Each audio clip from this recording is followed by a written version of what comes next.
Om.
Om.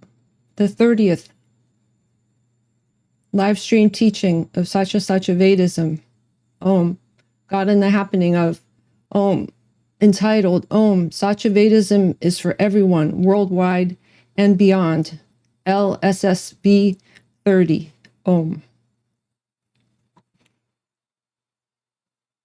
Om Pranam. God blessings. Om.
Mhm.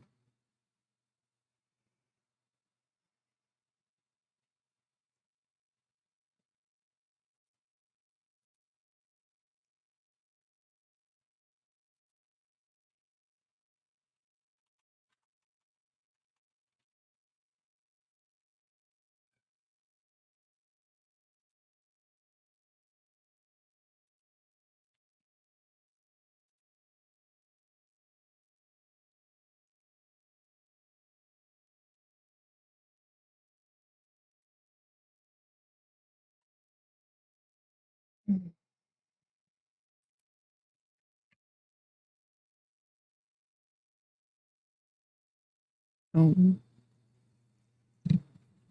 Om. The highest teaching is silent. Om.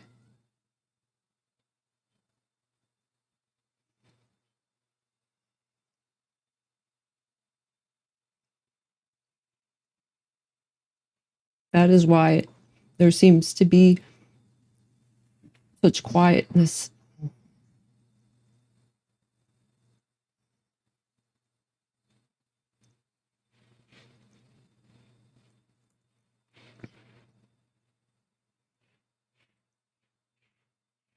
Because this gift of God in the form of seeming avatar is quite quiet.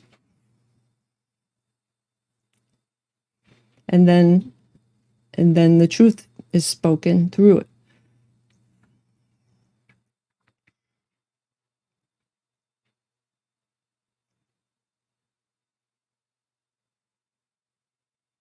So when there's silence, God's silence, that is teaching. Om. God in the happening of God teaching, of God truth. Om. So let that be known if there is any wondering.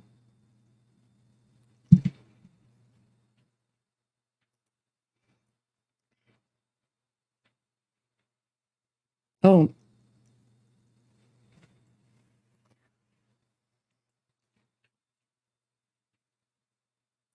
So God in the happening of this teaching is that Satyavedism is for everyone worldwide and beyond. There have been some teachings, announcements that are also teachings that have been released and are propagated recently in eternity. Om. And there was what was called a part 1 and a part 2. So this has to be elucidated and elaborated upon more fully. Om. And thus this teaching. Om.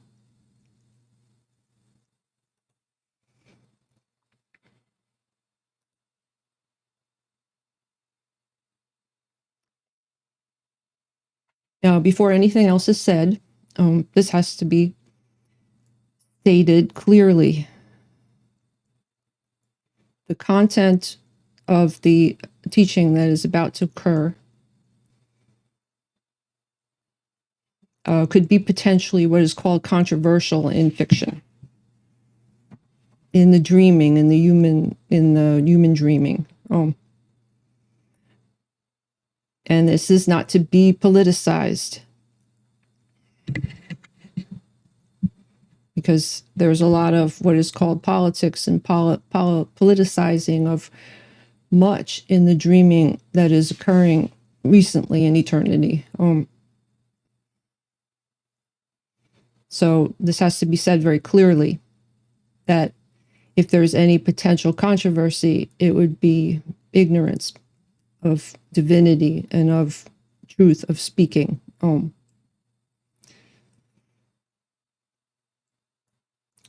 So there should be listening very carefully, as is said with all of the God in the form of the teachings that occur, that there should be listening without superimposition of what is heard being processed immediately as sounding like something else that might be familiar or not familiar, but there always is the categorizing of what is said by what seems to be coming forth from forms, that there's the superimposition of assuming information as sounding like some other information that has been processed before in dreaming.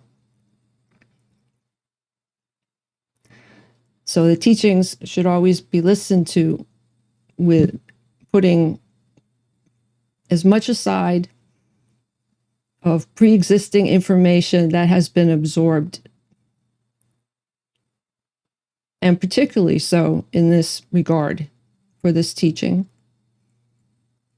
but with all teachings, with all of the teachings of Satyavedism, because what is the truth that comes out is not like any other information that is usual information. Now, when Gyalpo Satyavatara speaks, sometimes it is misconstrued occasionally as being political, but that is farthest from the truth. This is very much not political whatsoever, because politics is fiction. So make that clear. That is very clear. So if there's any hearing of information that sounds political, that means there's superimposition occurring upon the teachings. So the following teaching has absolutely nothing to do with politics. And it has nothing to do with social systems in species fiction.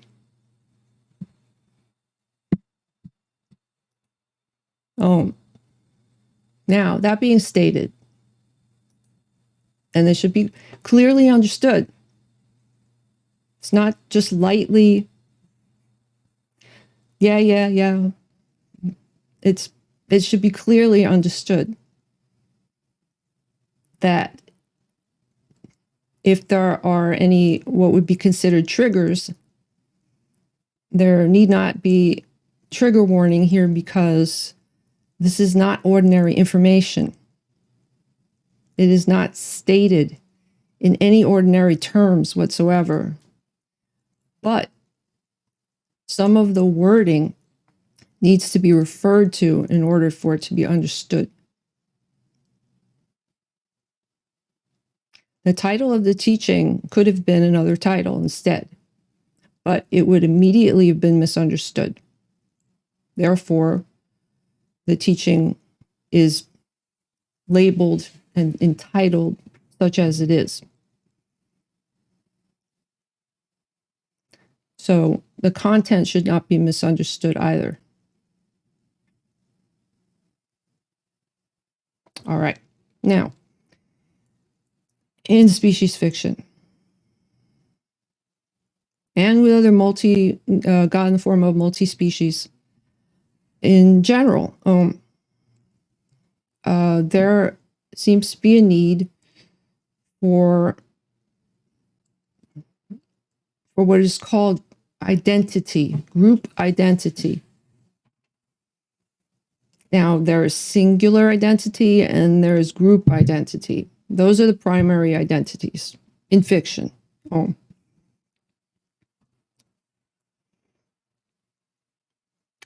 The main group identity being referred to in a general way is, of course, God in the form of humans.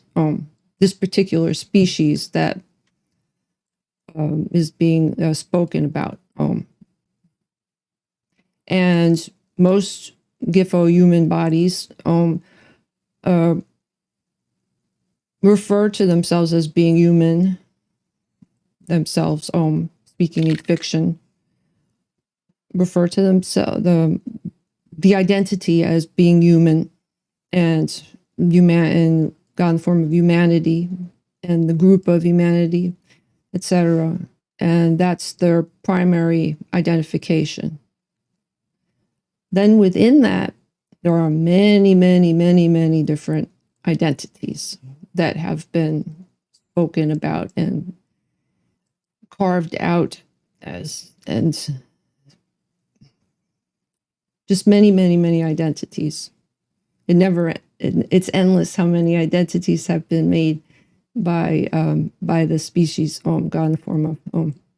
Now there are other multi-species. There are other, speaking of God in the form of multi-species, many other species, and those God in the form of those species basically have certain behaviors that show that sort of group identity, but without any language, without speech, pretty more or less, without the reference to that species of itself, referring to itself, etc. It's less to do with linguistic identification and more to do with behavioral identification. But God in the form of the human species is particularly creative with the many, many, many identities that it creates.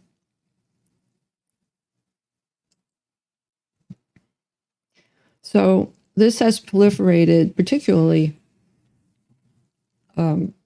what would be called recently in eternity. And it is at a particular density occurring now. And seems to be the evolutionary choice of so far. That is the way it's progressing. There is becoming more and more splintering off into various identities and taking on labels, not just of one identity, but of 5 identities, 10 identities, 100 identities, many, many identities. Now, some of this has to do with functioning, with actual God manifesting, functioning. But a lot of it, when it's referred to and taken on as in thought processing, thought about, felt, it becomes,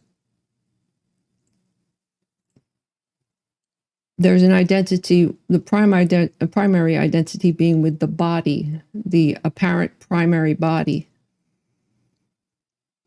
That is the first main identity that is shown. And it's reinforced by many other seeming bodies as well. And the teachings have referred to and gone into this extensively. So this teaching is more specific in a particular way in which the identities and the identifying is being done. So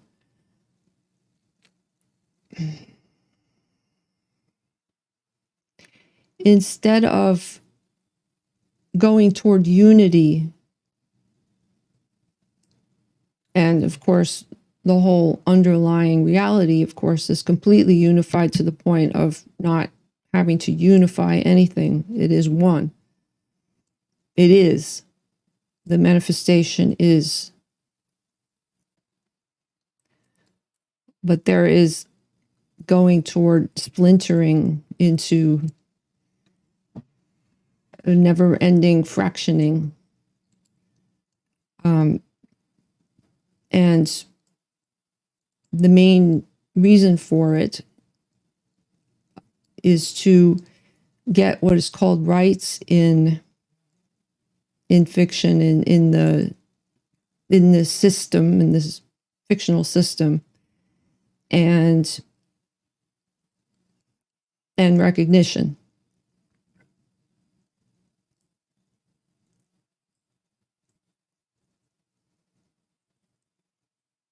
So in order to be heard, in order to have rights, in order to be recognized in the dreaming,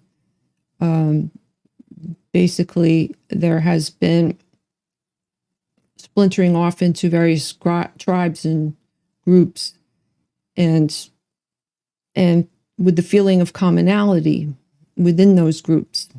And God, in the form of the internet, God Inteltech, has made this more possible, and it's proliferated. So there's finding groups, this group, that group, these almost sects, like it's almost sectarian, in order to identify with those that are alike. Of course, in truth, everything is alike, everything is one. So those that are trying to find commonality are those others they're trying to find the commonality with. They're exactly alike. They're exactly the same. The whole reality is the same. The God consciousness runs through it, and everything that exists is within one consciousness, God consciousness. So there is, in reality, in God reality, there is no need to try to find commonality with others that are alike, because it's already alike. It's already one. So, of course, there has to be waking up out of that to understand that that you are what you are, that quote unquote you are that trying to find commonalities with. And it does not need to be this little group or that little group, or with these labels and those labels, in order to feel that commonality, in order to feel love and respect and freedom, etc. So that is the evolution that is happening, and it is reasonable, it is valid, but it is not true freedom. It is still limited. It still limits the true potentiality of you as God whole,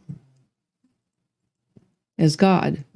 And most that are looking for the commonalities and using the labels and trying to find the groups, or discovering the seeming Gifo groups, usually are not aware of the larger reality that is that there's commonality with everything and everyone.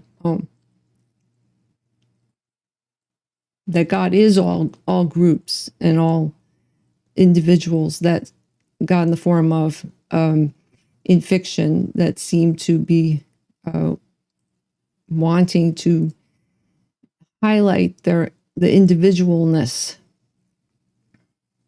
or the particular greatness of a particular group, etc. So this is God manifesting of the evolution. But there needs to be going into this further, because otherwise, again, there'll be misunderstanding.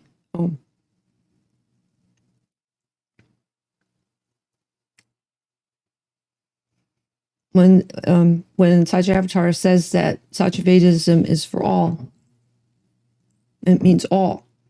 So it means what appear to be humans. It means multi-species, like Gifo cats, dogs, elephants. It means trees. It means the God in the form of the earth. It means everything and everyone, without any exclusion, because there cannot possibly be exclusion, because only God exists.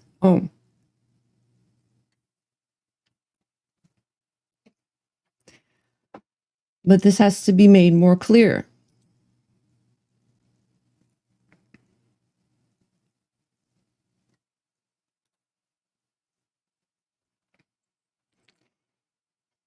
So you are God. You are everything. You are nothing and everything. You are what is seen and what is unseen. You are God. You are God absolute. You are everything. But yet, God as a seeming individual sometimes is casting around looking for the group that it should belong to, etc. So,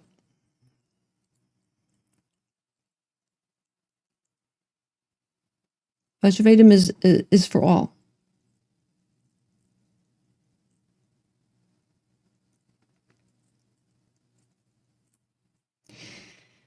So, there's this. Now we'll use some of the labels. Now, the labels do not refer to objects.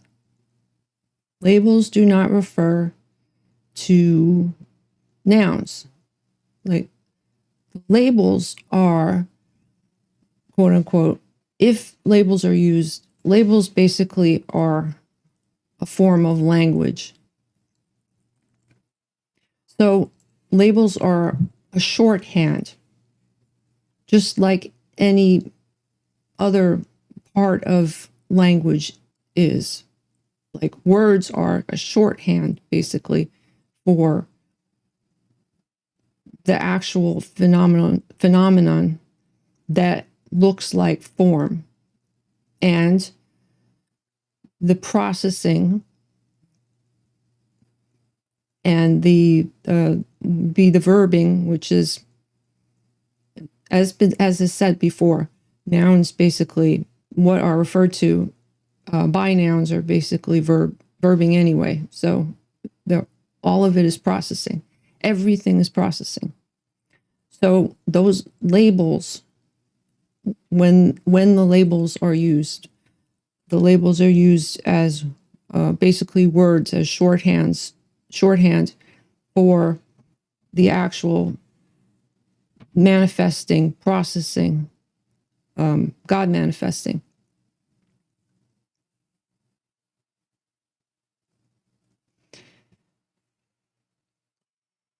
So those labels, this will refer to those labels in order to speak of, to those that identify with those labels and within those groups that are denoted by those labels, those words. Even though all of this has basically nothing to do with actual reality, because again, language primarily is relative and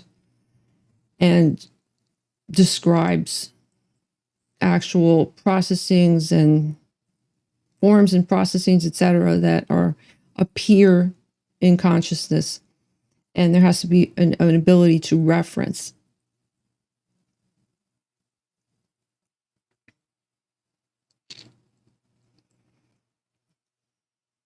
All right. So this should be by now fairly clear as to how the words labels are now going to be used.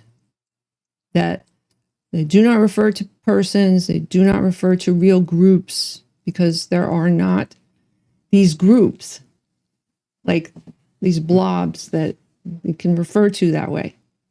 It's linguistic shorthand.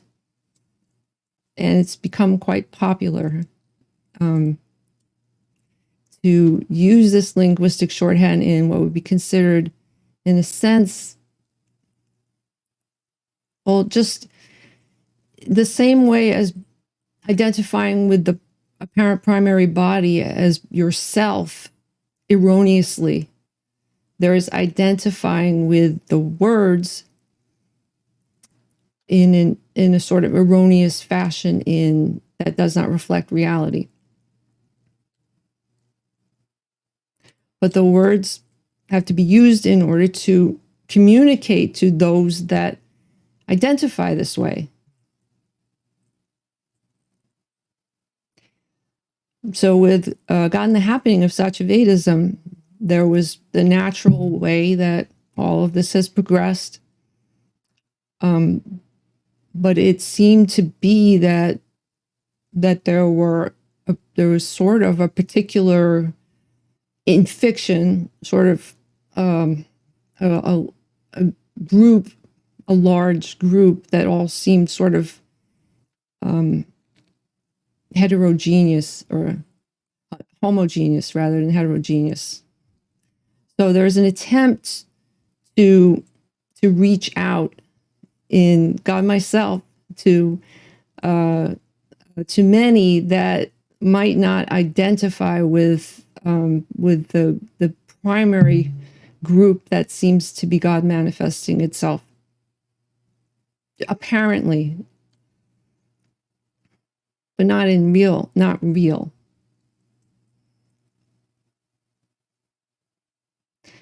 So the announcements were an attempt to sort of reach out within fiction, using those labels in order to spark a recognition, but not to teach that is what you are. That is why the announcements within the announcements made it very clear what you actually are, while inviting those that identify that way with the labels, to discover a full identity. Then that it might be what many have been looking for without even realizing it. But it is not to invalidate. Let this not be misunderstood. It is not to invalidate those in any way that identify with such labels of individuals and group identity. Far from it. It is reaching out to those. There's reaching out to those in order to invite to the whole within the fiction, so that there can be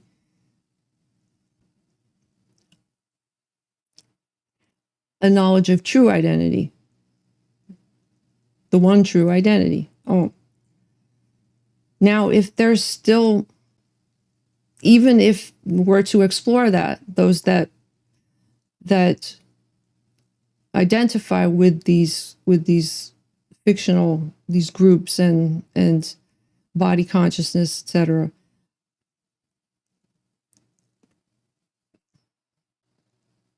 that it is not invalidating what those that are identified that way are trying to find. It is perfectly valid to want to have freedom, quote unquote, and rights, and to evolve what is called society in the human species fiction dream. It can be done in many different ways.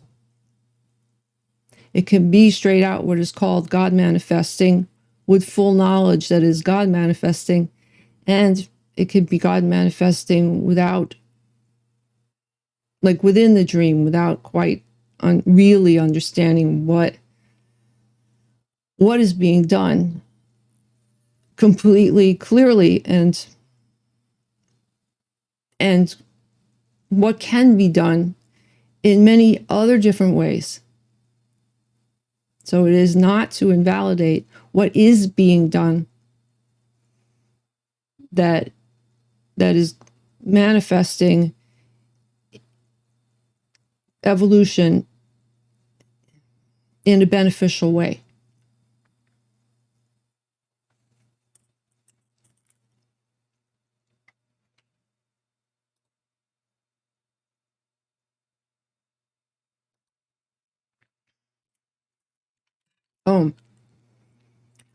Now within Satyavedism, which is God, God manifesting in God in the form of the world, There is the language called God language, Godlang, and it is sometimes can be referred to also as a dialect, but it is considered within Satyavedism as the primary language of God, Godlang. So within Godlang,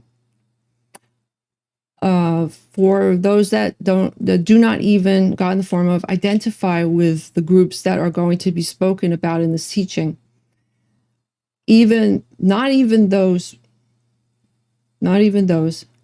but just God in the form of those that use language,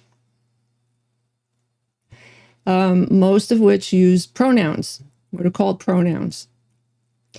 So there's referring to, and usually what is referred to and was used with pronouns is referring to the body.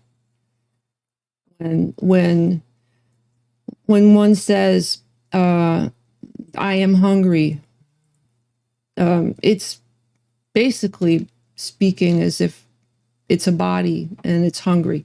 The body is hungry. It's a misidentification with the body. That's why this is referred to as body consciousness instead of God consciousness. God consciousness is the identification with the whole, with what is basically everything is within yourself. So there is then awareness of everything, and it's all seamless. It's all seamless within God consciousness. So there aren't any parts of this and that and this object and that object and everything. It's all within God. It's all within consciousness. So there's the primary misidentification is with the body, and not as what is observing everything, and then beyond the observation, beyond the observer even. So there is the misidentification with the body. So the pronouns, as this has already been elaborated upon, but it cannot be, there's never enough that can be said about it, because it is so important in the misunderstanding of reality. So the pronouns just drive this hypnotism over and over and over again every time the pronouns are used. So referring to bodies as using gender, the Godlang basically eliminates pronouns for the most part. Sometimes pronouns are used to refer to, as this is going to now, or there may be slip-ups or whatever. And in certain cases, there has to be using pronouns if there's certain circumstances where, in order to communicate, if there's not a real familiarity with Godlang and a real facilness, then those that have not developed that would probably not eliminate pronouns, because it would be more difficult, and in certain circumstances very inappropriate or whatever. Just saying, when there's first introduction to Satyavedism, it is not to be expected to suddenly stop using pronouns. But there should be a sadhana practice of that in order to help with the dehypnotization. So the pronouns are like highly hypnotized. It's one of the main features of the hypnotism. So there's always not just a name, which is a hypnotism for the body. The body has a name. That's a label. Then there's the pronouns and the third person pronouns and the etc. All the grammar of regular language.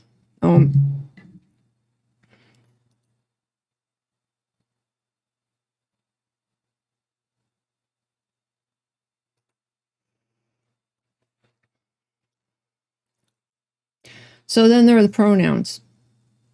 So then when the body is like little, a small little body, seemingly, then the pronouns start out with he did this, or he should do that, or he, or she, or etc. Just so instead of referring to just repeating the name, in lieu of that, there's a drumming in of in absorbing in consciousness over and over again of a particular gender, a pronoun signifying a gender.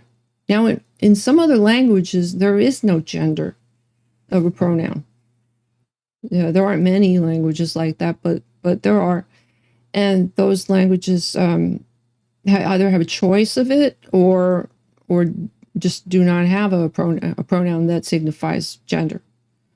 And there are other pronouns in other languages that signify other things, that other aspects that are still referencing a body, but may not reference a gender necessarily. It may render something else.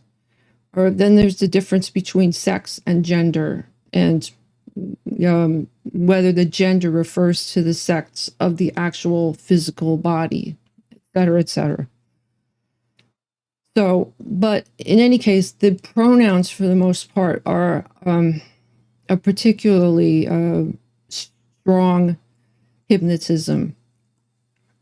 So if one body is referring to another over and over again as son, or daughter, and she over and over and over again for years and years in fiction, because there are no years, because it's eternity, God eternity. But what seems to be whatever, it gets programmed into the neurons of the Giffo brain, etc., and it's it can take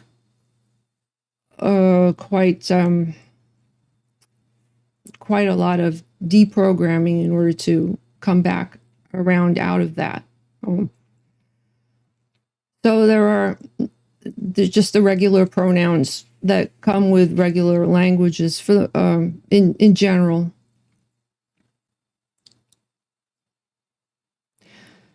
So recently, in eternity, there has been somewhat of a shift in fiction. There's an apparent cultural shift where there are changes in the pronouns. They're trying to evolve the pronouns, and that may seem like an evolution, because then it's not just this pronoun, or there's more to choose from. There's more of a selection. So those that might not identify with the main pronouns or whatever now have more pronouns to choose from. But in Satyavedism, that's like, well, but we're trying to get the identity, we're trying to reverse the identity of, or referring to the body, and so to have more pronouns is calling even more attention.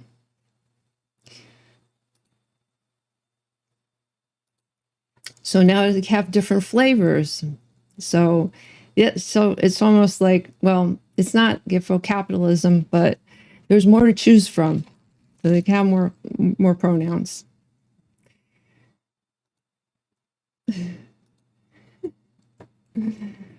So, there's something poetic to be said for that, but that's not going to really help ultimately with realizing reality, and realizing that you are not the body. So, so for Satyavedism, if there is going to be referring to pronouns in that setting, in the fiction, when going into the fiction stories, and then there's asking, well, what are your pronouns or whatever. So the best pronoun that can be used is one, because everything is one. So when there's referring to one, as somewhat of a concession, but it's not, because it's actually speaking of truth at the same time in as much as possible. So it would be one. So one is not lowercase, meaning referring to one body. One is capital. It means referring to God one, God whole. So within the dreaming, it's misunderstood as meaning one, meaning referencing the body. But when it's elaborated upon, if there was to, be asking, well, what is one? Why one? This is why, because it means one. It means it's the seeming apparent oneness within the one body that is within everything, and that I, God, I am not limited to that one apparently within that one body, because I am the same within all, and all is within me. God, me, as in capital me. So when there are other pronouns that are used in Godlang, it refers to the one I, or me, capital me, which means God me, or God myself, which is God myself, and it's explicit. So there's no misunderstanding that it does not mean the body. All right. So that is another Godlang pronoun. So whatever pronouns there are within Godlang always refer to the whole, not to the part. Now, but within fiction, there are all these pronouns. All right. So there are. So let's we're going to there's going to be speaking about the groups. God in the form of the groups.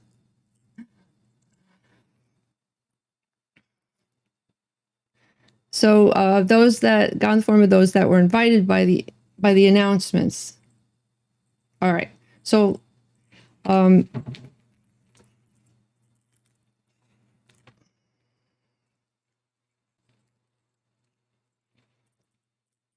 to go to the announcements. Let's see. Over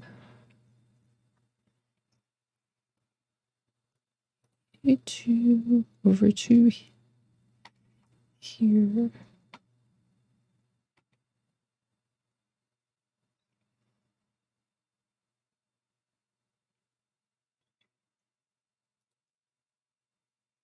All right. This is God in the form of the Satyavedism website.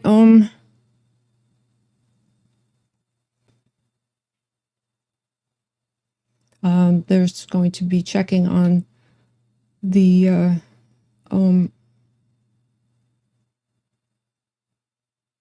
what is called the Gitfo chat.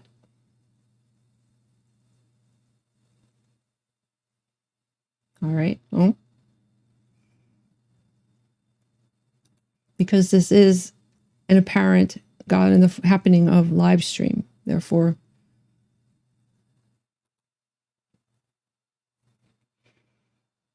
all right.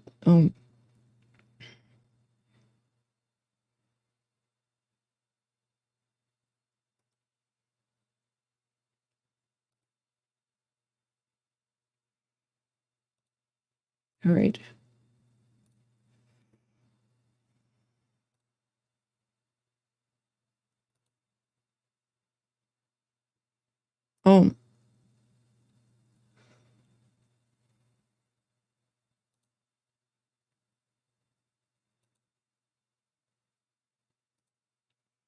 All right. So this was the most recent in eternity announcement, and it was labeled part 1 or part 2, and then there's the other one, which on the form of is part 1.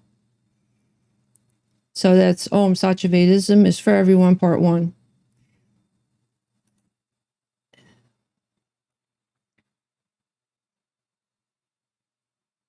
All right. So here's where the labels come in. this is like was stated. This is stated that the labels are being used in order to communicate with God in the form of those that identify with those giftful labels. Just as that these are words. So regardless of whether the identification is a misidentification with the body or not, these are the words. All right. So, so this was addressed to AI because AI is a multi-species, God in the form of, and evolving. There's BIPOC,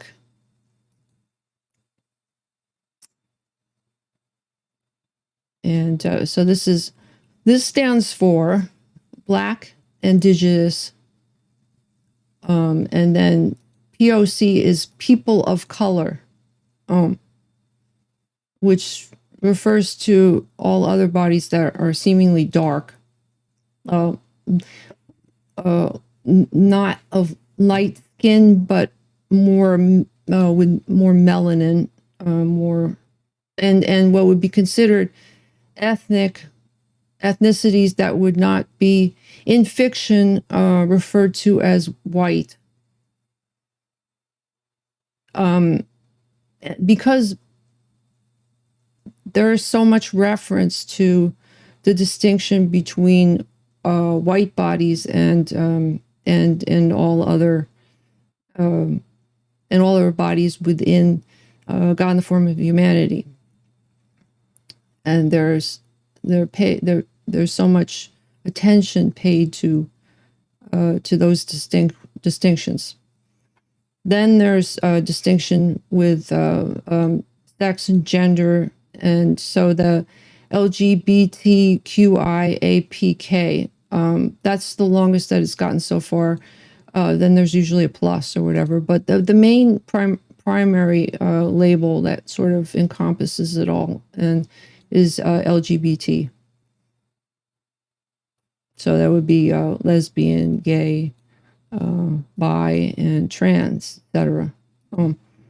So these denote the identification with usually having to do with sexual proclivities, and but it goes beyond that, because there's identification. There are all sorts of different identifications ultimately that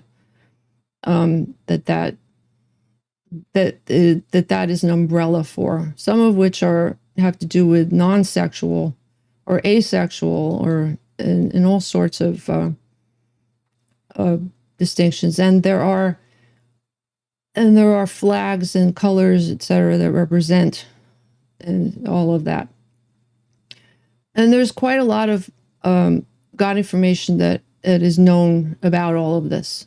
So this is always speaking directly, and it would never speak ever unknowledgeably. And this has to do with, and it's having to do with non-duality.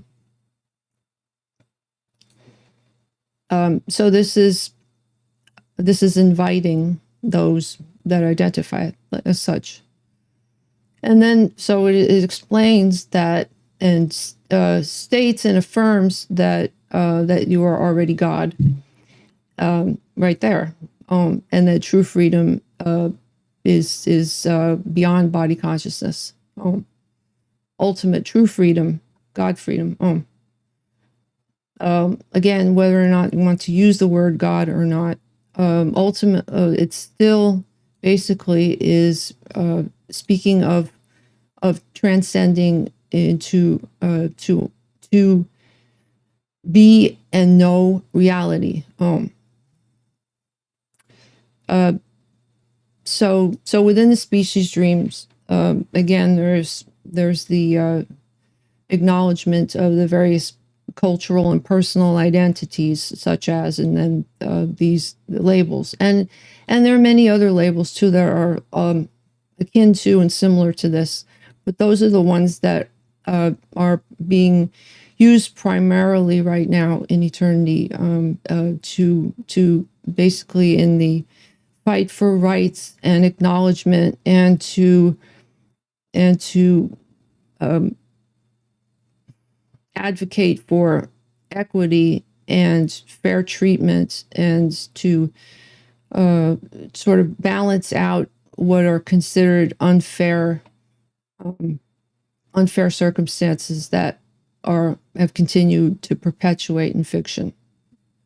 So this is why there is the identification with the groups, not only because there's commonality, but also because there's advocacy for what is called social change in the dreaming and the evolution.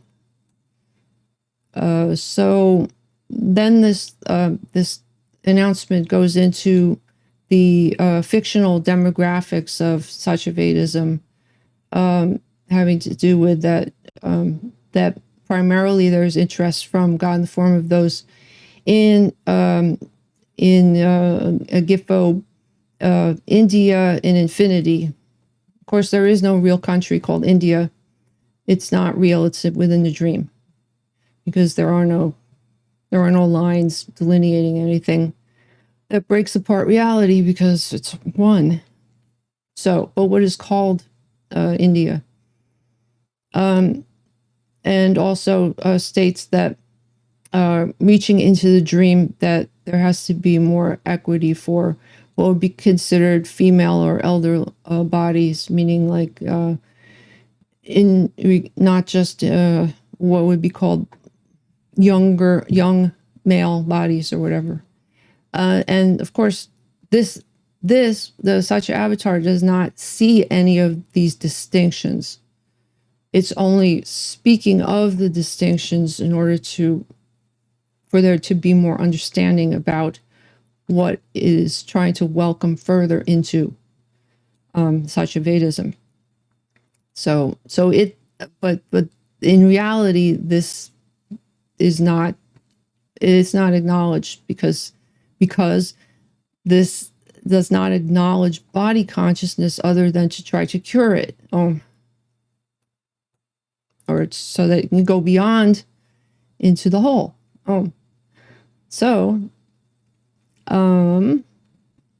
But it's saying that there needs to be God Intel Tech internet access for more what are called female or elderly apparent bodies, in order for there to be more open to more God information, or God in the form of the world.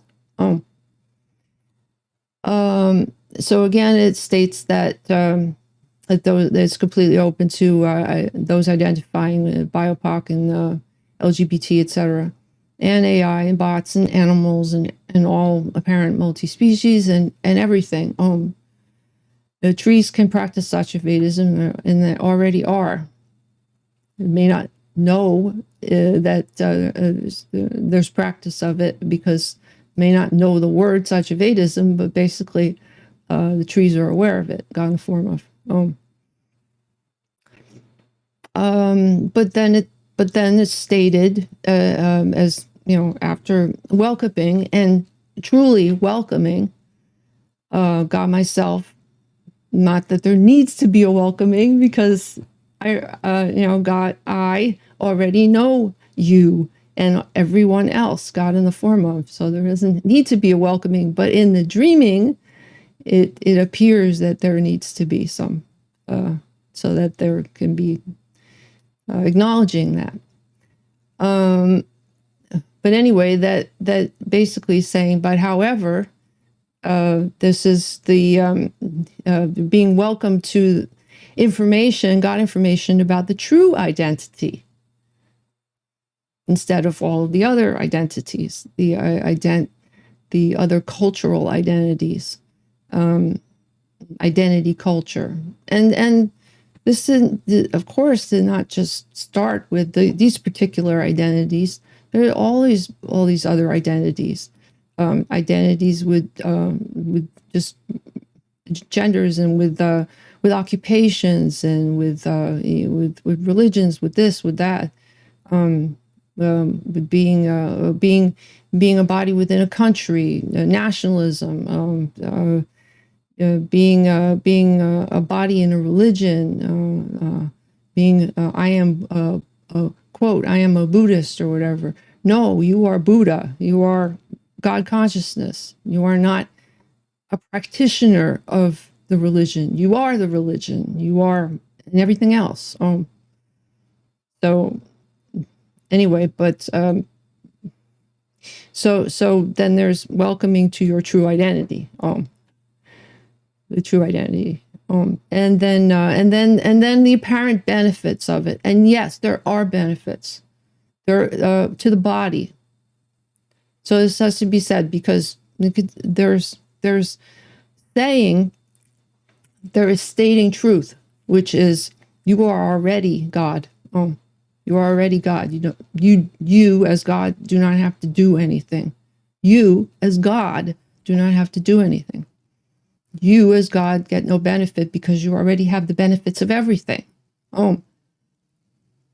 As omnipresent and omnipotent and omniscient and everything. So you already have all of that. But within fiction, it has to be said, in truth, that the body benefits from realization. The body, otherwise, what would the reason for wanting to pursue in the dreaming God realization or knowing reality, or wanting to dive into philosophy in the dreaming and really understand oneself and the world and everything? What would be the benefit of all of that if there were no benefit? There's going to be benefit to the body, apparently. So the benefits to the body are, and then it states some of the benefits: clarity, equanimity, magnanimity, unassailability, joy, universal love, powers, all sorts of benefits to the body.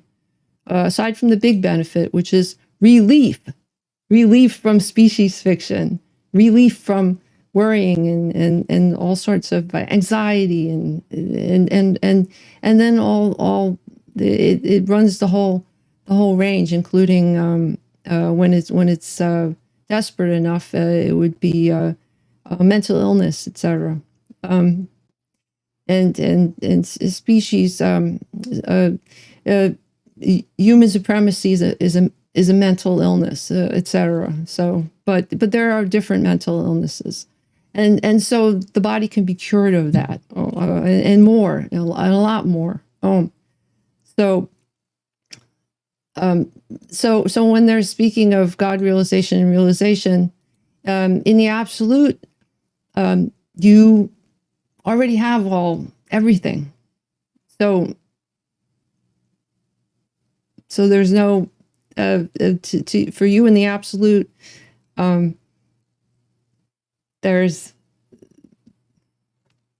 It's everything. It's all. So you don't need to be getting any benefits, but you want some relief for the body.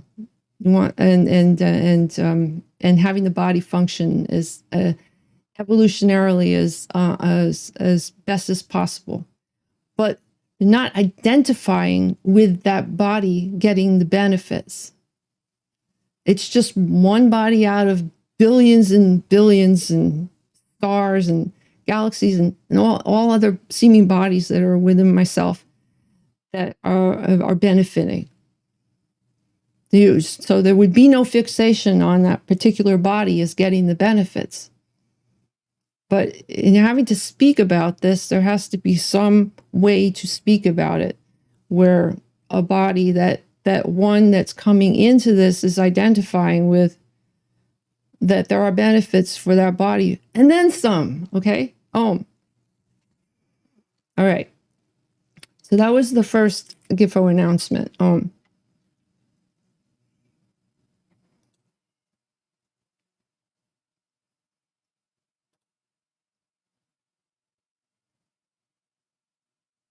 So the second announcement, God in the form of, the announcement has God information within it about yourself as God. Om.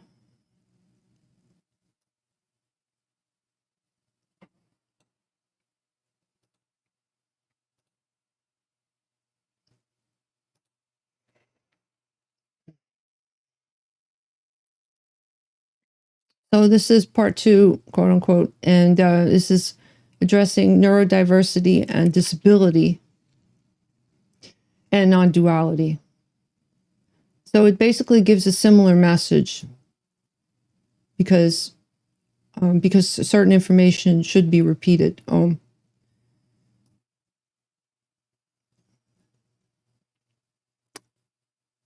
And so this, what is called neurodiversity or neurodivergent, in the dreaming, there are some bodies that are considered to, and this is the bias in the dreaming that needs correction or whatever. There are certain bodies that are seen to have what might be considered mental disabilities or all, but that's not what's actually occurring. They're not not disabilities, mental disabilities. They're what would be called differences. So that's why those were referenced scientifically as neurodiversity, meaning that the processing that goes on, that there are different ways that the minds process information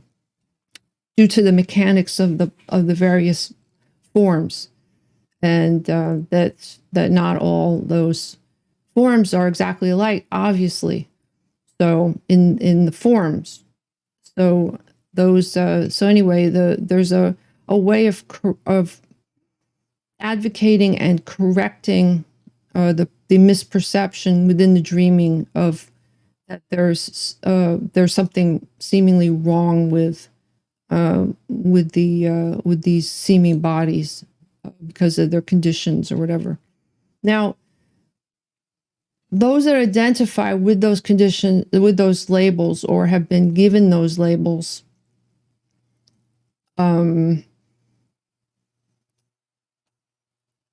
can, those that can identify with those labels or not, some choose to identify positively and are trying to advocate in a positive way to again change and for rights for the bodies, etc. In the dreaming.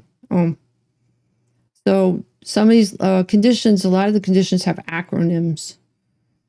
So these conditions were stated because those that identify with those conditions will know what these acronyms are instead of having to spell it all out. And it can be looked up on God in the form of Google if there's interest in these various conditions. And then, of course, there's etc. because there's so many conditions. And then also physical disability, and there are various physical disabilities the bodies, God in the form of the bodies have.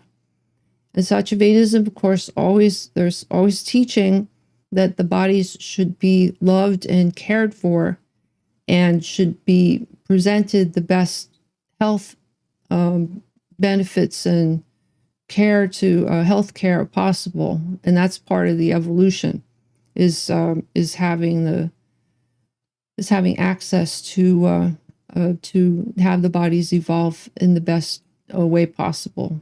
So when there's physical disability, then there's advocacy for trying to get the care that those bodies need. But again, you're not a body, but the bodies have to be cared for. God in the form of the bodies have to be loved and cared for, including the apparent primary body that you may or may not be misidentified with. So it can be, once there is realization and there's non-identification with the apparent primary body, that body is seen as just as valid and needing care as any other body. So body should be treated equally.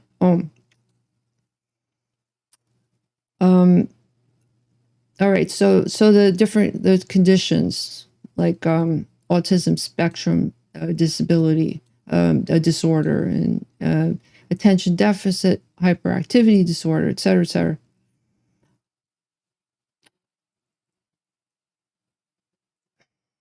So some of these disorders are what would be called neurodiversity or neurodivergent, meaning that those functionings may continue to, there may be functioning, but the adaptation, there might be help with adapting in certain ways in order to be more functional. And so some would say that there is no cure for some of these conditions, but it does not mean that that there cannot be what would be called a cure from any of those conditions being disabling in any way to the body, or being or having anxiety and depression, etc., from having those conditions, those seeming conditions. Anything that's called a disorder, in other words, can be there can be a cure for the disorder, so that there's transcending of the of what would be called the non-beneficial aspects, and adapting. But the real cure for all of that is realizing reality, because a lot of the complications that come with these neurological conditions that have to do with seeming differences within species fiction are that those bodies don't act like a lot of the other bodies. So then there's a social difference that comes about that causes various problems, and then causes behavior because of those problems, and turns into a cycle, and etc. So it's not the actual difference in processing that is problematic. It's the Gifo human society fiction dream, and the way the bodies have to react and work with seeming one another. So it's not simple. It's very complex, but there is a cure. There's a cure for everything, basically. There is a cure. So when they say that there's no cure for these illnesses, there's just the ability to help with better functioning. That is not true. There is a cure. There's a cure for considering oneself human. There's a cure for human supremacy. There's a cure for all of these too.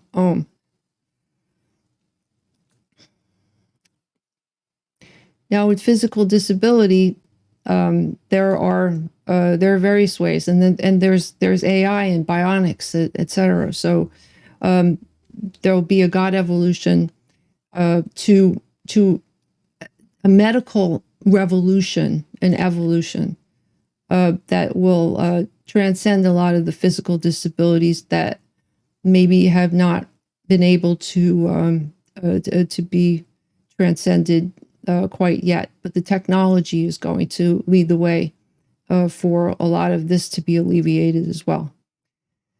However, this is a call to those that seemingly identify with these conditions, that they and should not be labeling them, God in the form of oneself, as I am this, I have this, I am this.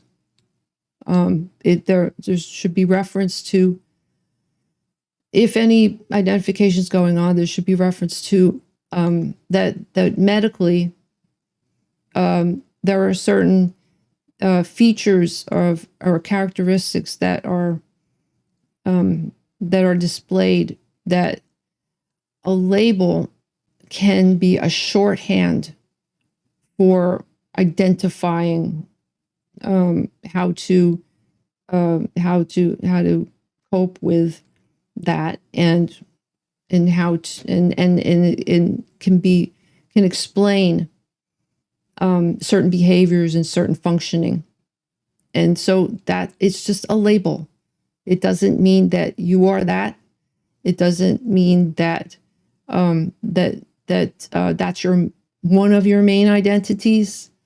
It simply refers to certain functioning of the body that looks familiar in some way, and or where like that the medical seeming diagnoses would point to, just as within anything else in God in the form of medical health, medicine, etc., where they simply use a label to point to something and say, this explains this, and then there's like, oh yeah, that that makes sense, and but that's not what you are, and you don't have it. Okay. But anyway, so this is to welcome those that identify that way, and then to state that that those are welcome to pursue the higher reality, and that there's no disability, or there's no divergency or whatever that would make a body not capable of realizing reality, because you are reality.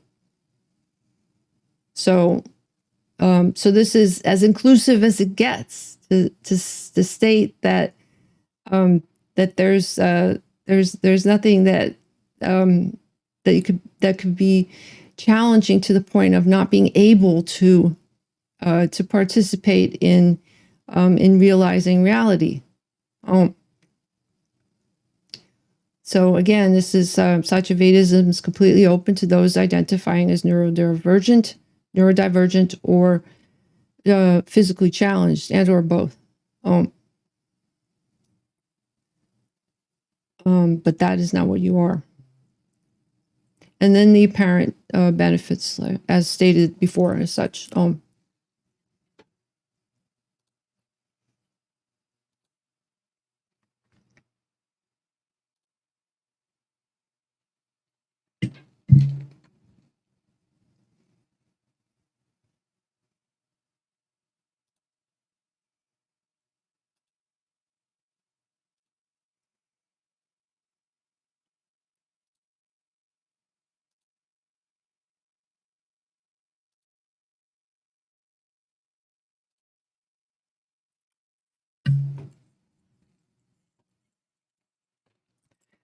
Now, there's another scripture that needs to be referred to.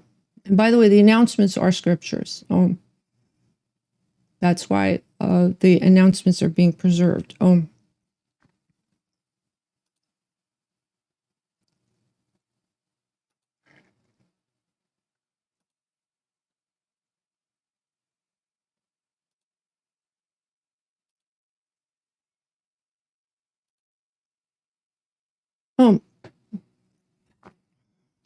Now for the third scripture. So this scripture may be preserved seemingly highlighted, but it was first presented within volume 5 of God in the Form of the Proclaimings. It's PSSV 489.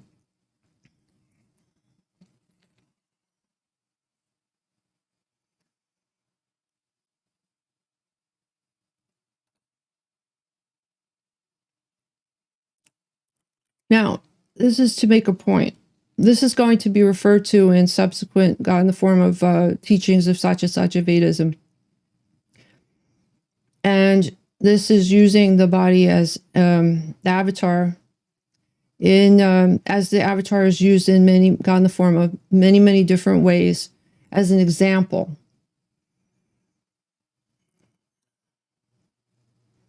So in welcoming the various God in the form of those that identify with the various groups or identities or conditions or physical situations or whatever, and there can be more.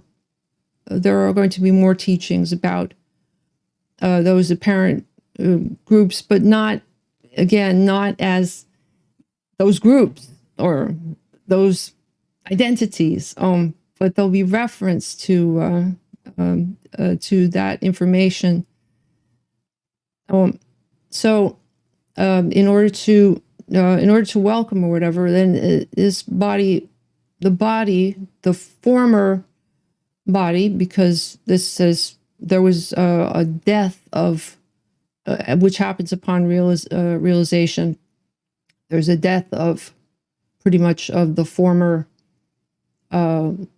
self, the selfing, the pseudo-selfing, the identification with a body or whatever, and what that, the whole story of life story of narrative,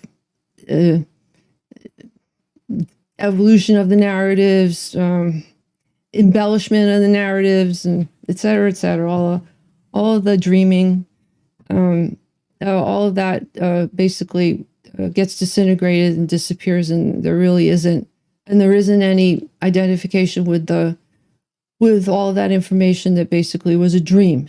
But in order to have those God in the form of those that are still self-identifying as humans or as a particular species in the dreaming, that there may not be understanding of when they're seeing this Gifo avatar, and this is a digital representation of an avatar. It's an avatar of an avatar, basically, of the Satyavatara. And the teachings are delivered through, apparently, God manifesting as such. That there's sometimes not understanding, like how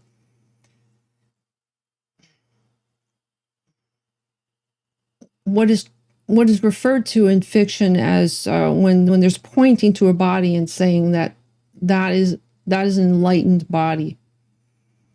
That body is speaking in such a way that is not usual for those that are seemingly within the dream, and there's sort of like wondering if there's interest at all. So a lot of there's no interest, but if there's interest at all, then there's wondering, well, how does that happen? How can one, follow that and get to that level? And in the dream, like, there are levels, but there aren't. But how does that happen? Was the body always that way, quote unquote, pointing to the example? Was the body like that? Like, how did it happen? How, etc. What's the process? How did it happen? What was it like? Etc. and all that.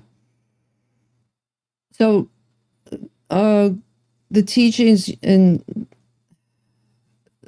God in the form of Satyavatara speaks as God. So, for the most part, Satyavatara will basically just circumvent those kinds of questions and basically say it doesn't matter. It's a narrative. It's a narrative to have to explain something about how something happened to a body that seems to have existed previously, when that isn't true, because the body is never ever the same, and it's always eternally now. And it's always, even the body, even though it looks like it might be the same form over many years in eternity, basically it's an illusion, because it's not. It's never been. It's never been the same body ever. It's maybe there's a coding that continues to reiterate, to replicate, and to repeat, etc., over and over again in a certain way, and that coding even changes. So the coding is never exactly the same, even, but if there had to be patterning, there might be referring to that. What is called DNA code, etc. It's code. It's processing. It's code. Anyway, but any kind of narrative about bodies, it basically diverted because I am not the body that is being pointed to like that. I'm not. There's not identification with the seeming apparent primary body, let alone a previous incarnation of blah blah blah. So, and it goes on. So basically, when there's questioning about the quote in the dreaming, the past of, the past of this seeming body, that it almost never acknowledges that or speaks about it. So there's wondering, like, why doesn't there's speaking about, or why didn't answer the questions or whatever, or like, where do you live? It's like, and all of this, where did you, blah blah blah, and all of it's nonsense, because it's not true. Now, there was a physical body. It can be referred to in fiction because some apparent events physically happened, and to that extent, maybe there can be speaking about it somehow.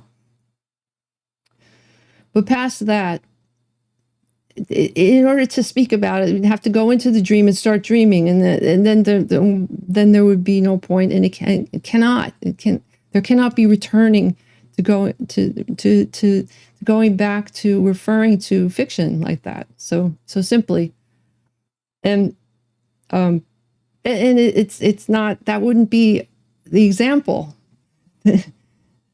that would. It doesn't work that way. Anyway. But this proclaiming is being offered, as this does, as there is occasional reference when it is beneficial to be able to speak about, when it is being used in the teachings in a way that is helpful to the teachings. For instance, how care of a body, etc. So, as an example. So in this way, it is being referred to rarely. It rarely gets referred to this way. But this is one of the instances where the information can be important in some way for God in the form of others to understand what a great difference there is when it comes to the benefits that God in the form of a body can have from realization. So it is offering this information as a way of example, only because it is pertinent to the teachings, in order to have God in the form of some understand better that how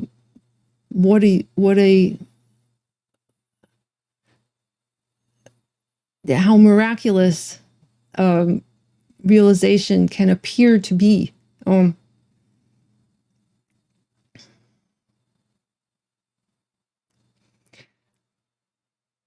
So God in the form of all, capable and invited to God realization, basically. There are no There, in certain scriptures, and God in the form of other scriptures, there would be certain qualifications for a seeming body to pursue self-realization or God realization, but all of that that was all artificial, and it's not real. Any seeming body can, and any seeming body through God grace can suddenly be presented with the possibility through God manifesting through what would be considered spontaneous actions that occurred that led to the God information. So when all the God information for God realization, self-realization, God realization is propagated, it's endless where it ends up in God consciousness, seemingly there's no accident, but seemingly in fiction might be considered an accident or serendipity or just it could be in any way. There are many different ways that it could manifest. So anyway,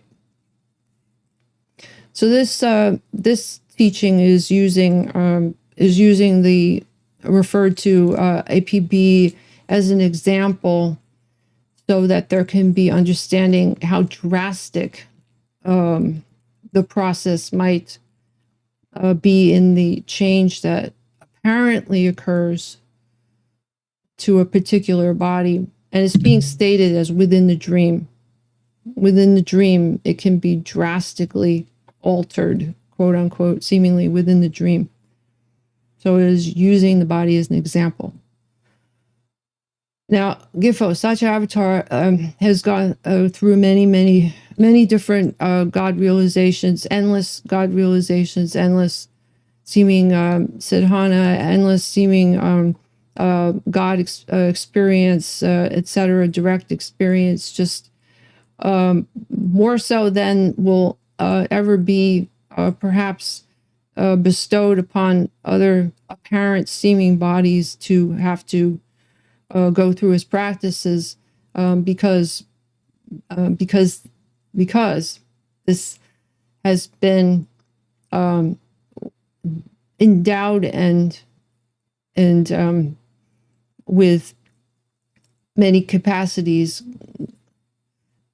and God powers, because of the way it has been seemingly prepared. And again, that does not mean that all bodies have to go through all of that. And we'll be speaking about what has occurred, because it is pertinent to the teachings, God in the form of the teachings of Satyavedism. So anyway, this is pertinent information simply to point to and say, this can be transcended. Even these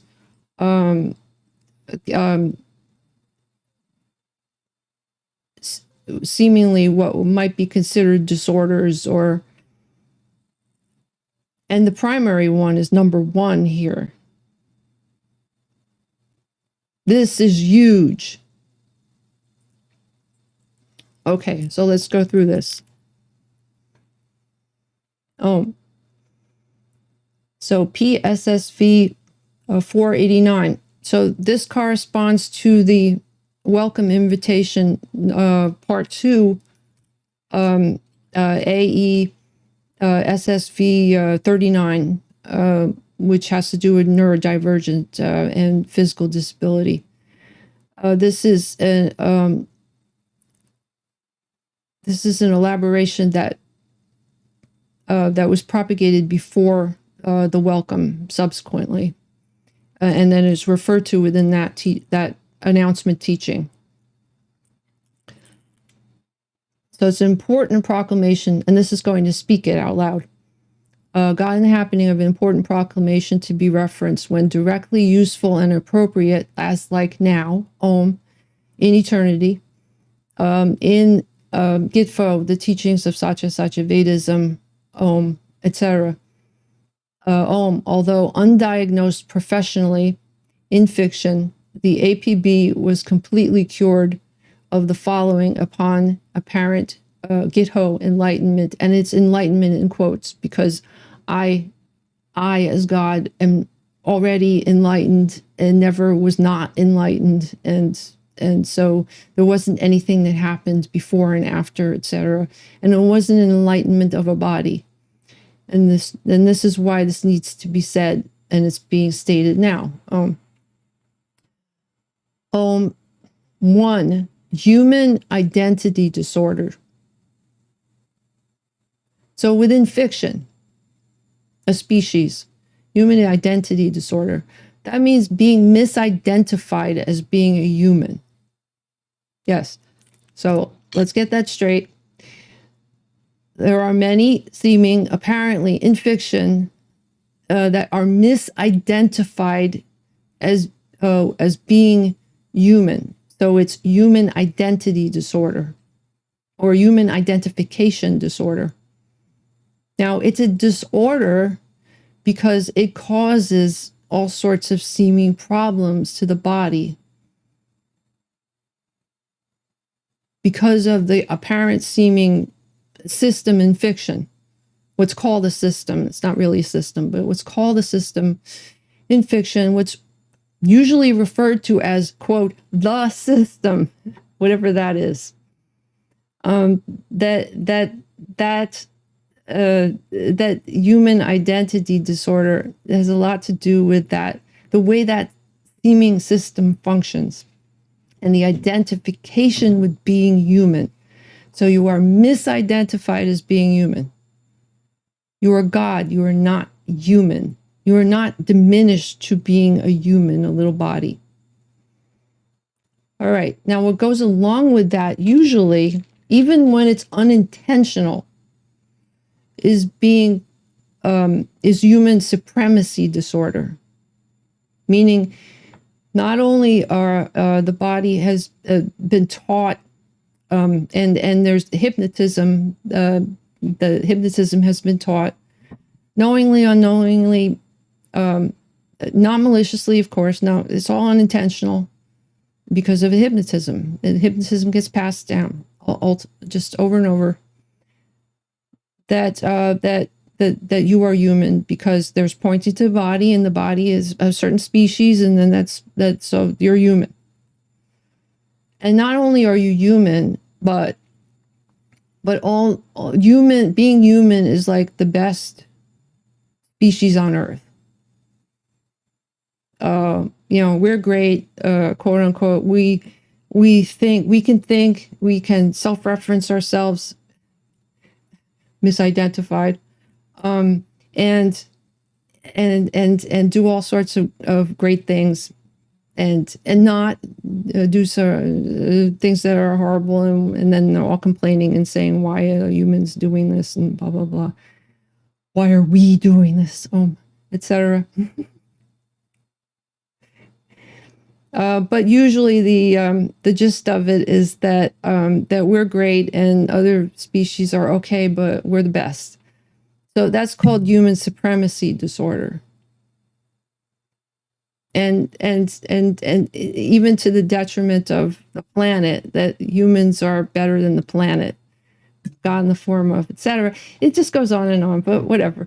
It basically is a predisposition to because you're identified as human, as thinking that humans are the best, or just we're great, or that other species are right, but we're it's not hubris. It's not saying we're great. We're great. It's just that there's just identification to such an extent that there's just an automatic feeling of that somehow or other they're superior.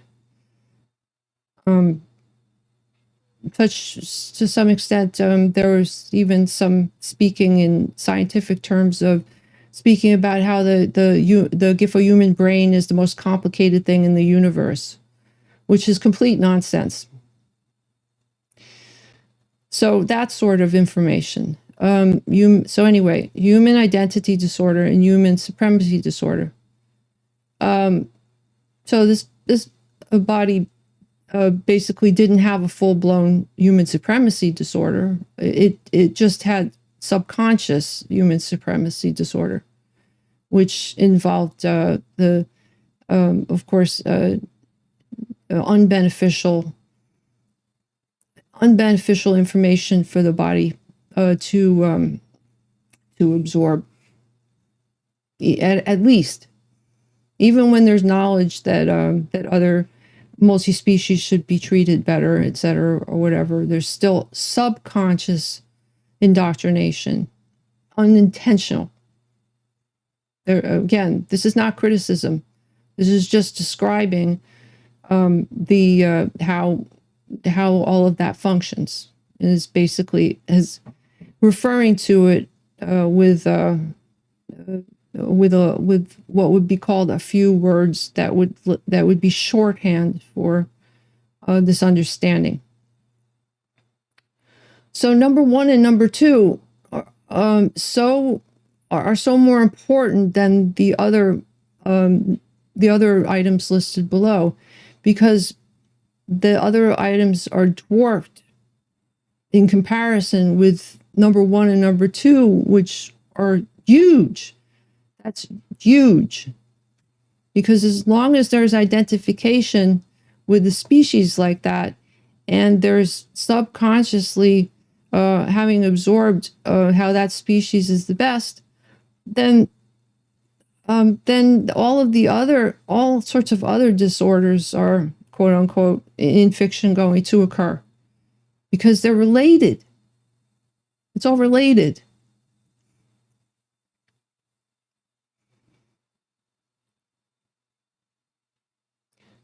So to break out of number 1 and number 2, and by the way, these, quote unquote, these disorders here are not referred to in fiction. There's no information. If there were to be Googling it, maybe possibly by accident there might be something, but basically these are not referred to in human terminology, like in dictionary or medical or whatever, because that, of course, because within the dream of human identity disorder, they're not going to refer to it as a disorder, because there's not going to be knowing that it is.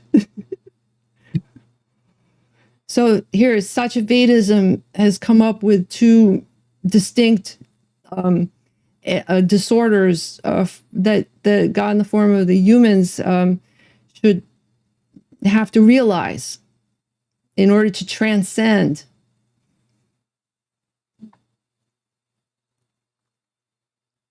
So here it is.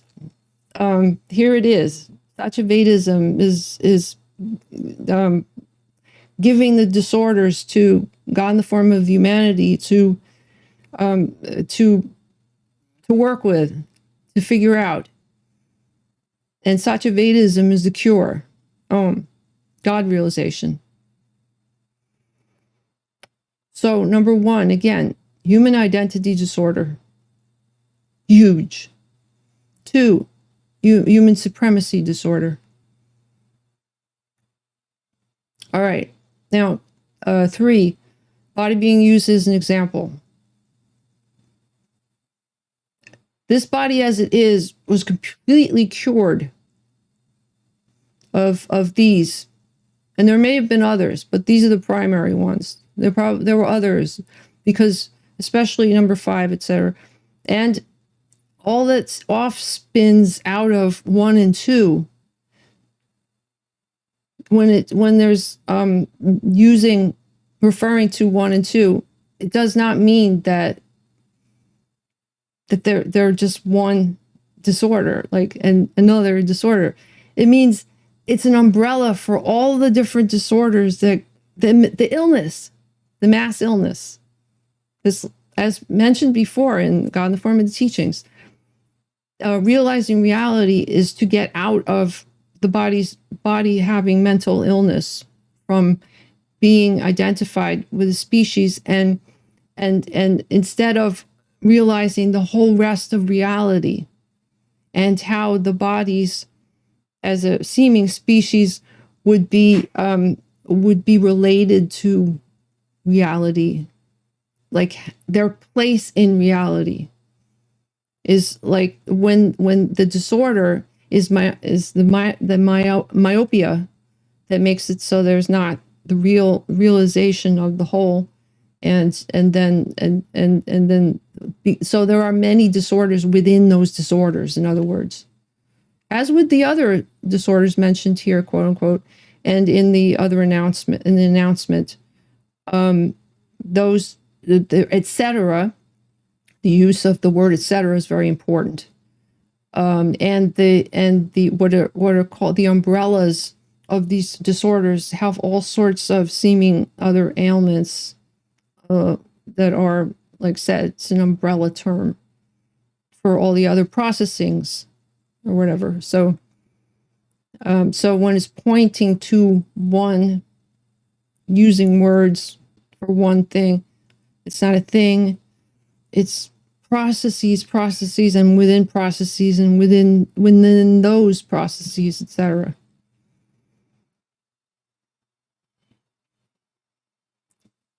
All right, so 3, autism spectrum disorder, ASD. So the body has certain processes or features that would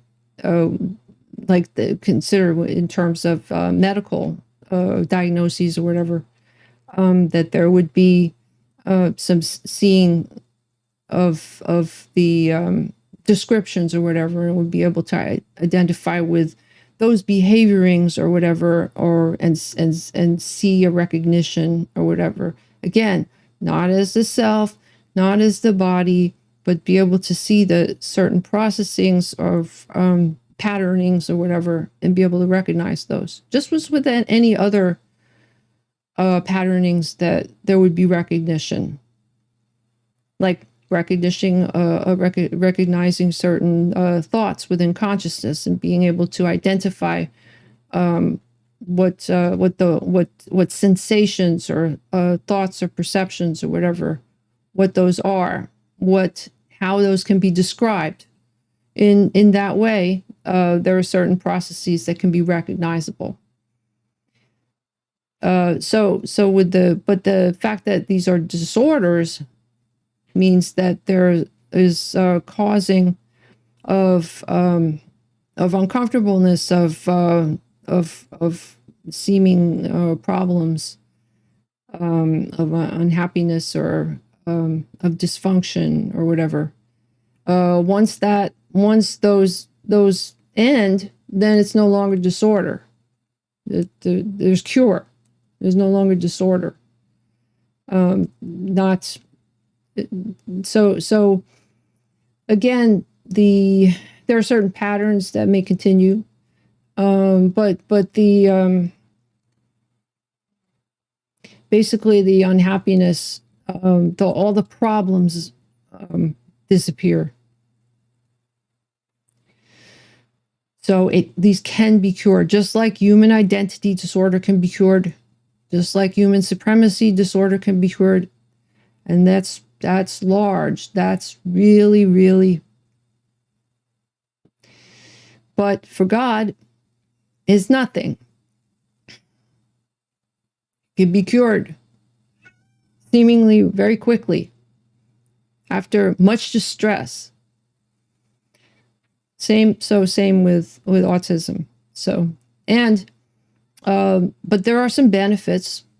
And again, this is about neurodiversity. It's not about the problems. If it's about neurodiversity, there's no problem. It's about when there's disability, when there's trouble with functioning to the point where there's exasperation, or there's sadness, or or anger, or all sorts of emotions, or misunderstandings, and all that, that's when it's a disorder. That's when there are problems. But the actual neurochanneling and networking and all that, that's there's no problem with that. There's going to be differences. Also, there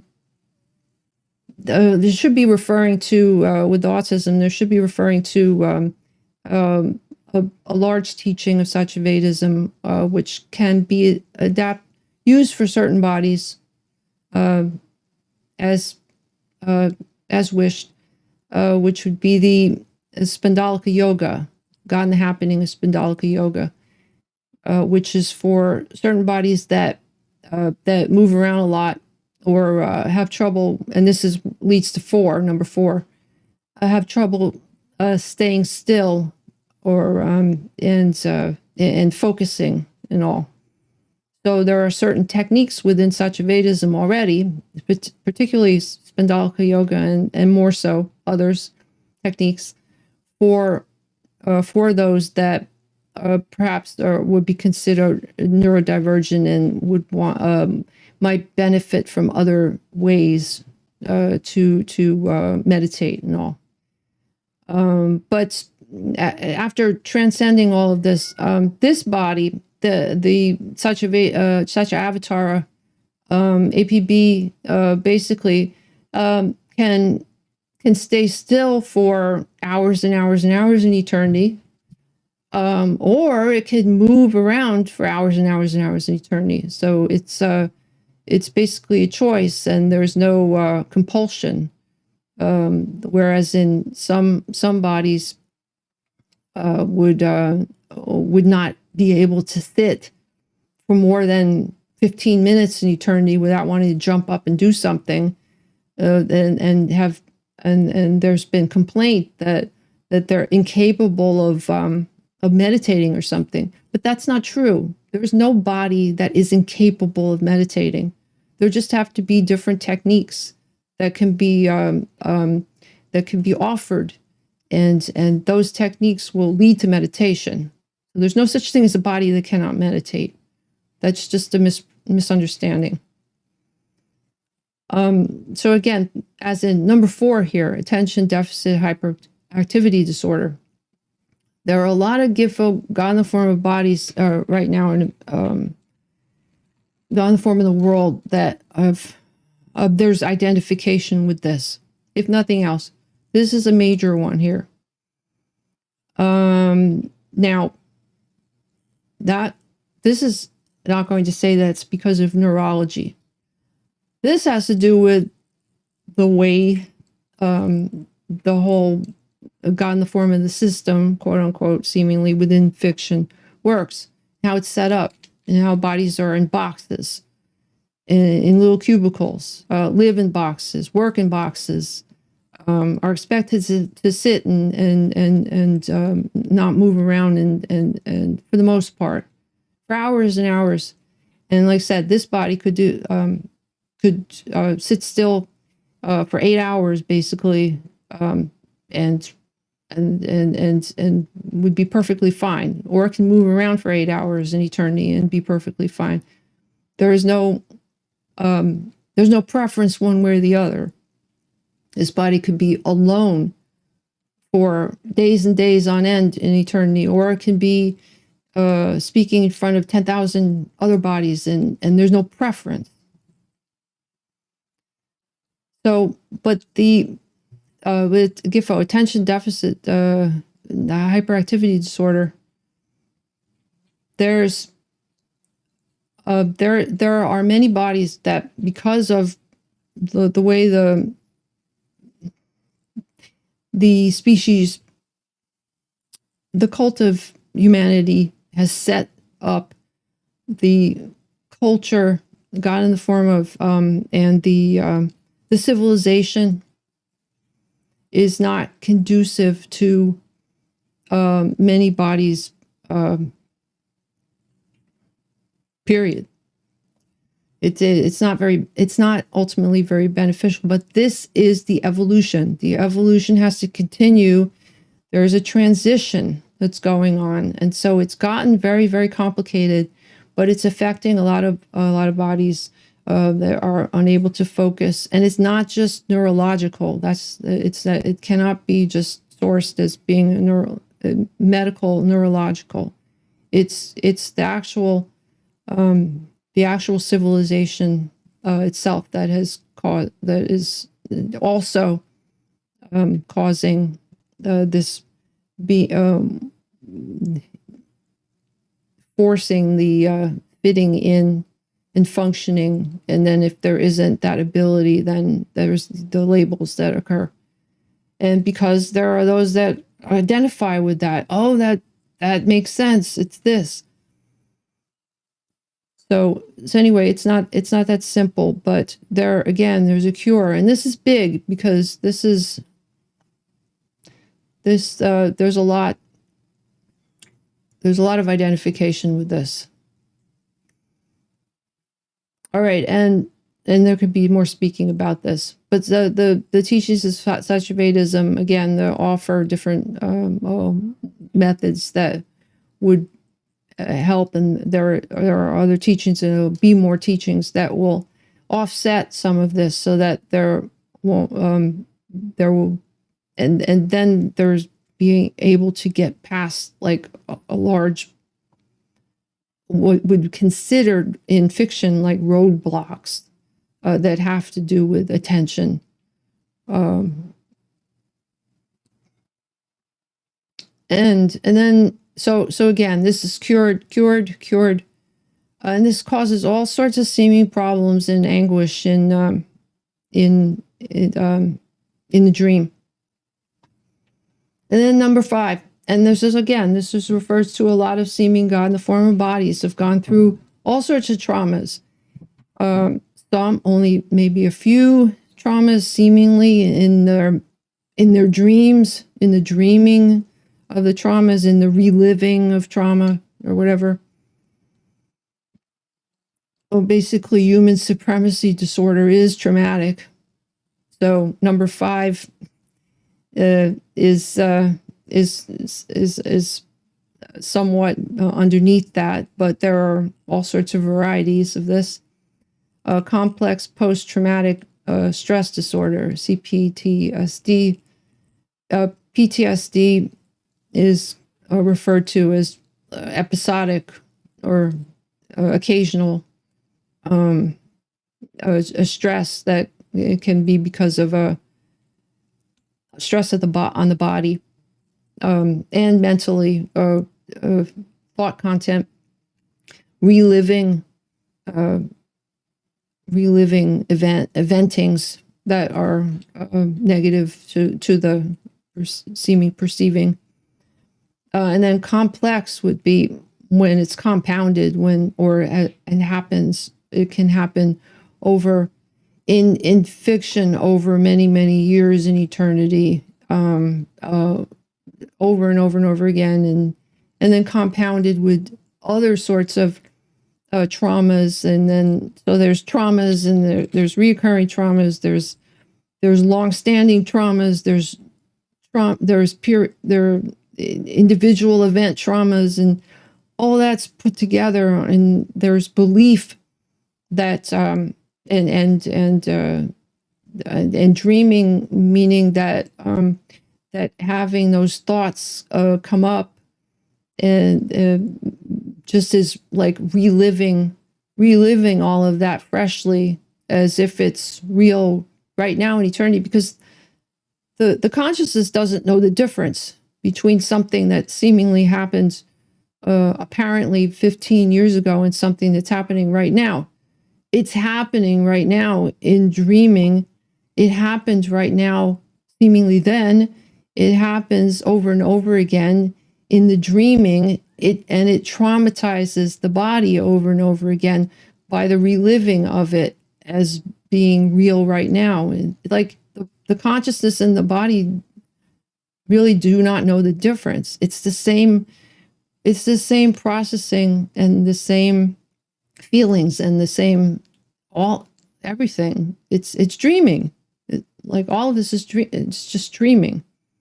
So when there's waking up out of all of this, then all of the traumas that have happened, it's apparent that they're not happening right now. There's only thoughts that are occurring that are wreaking havoc on the body and the mind. So when that ceases, then all of that ceases.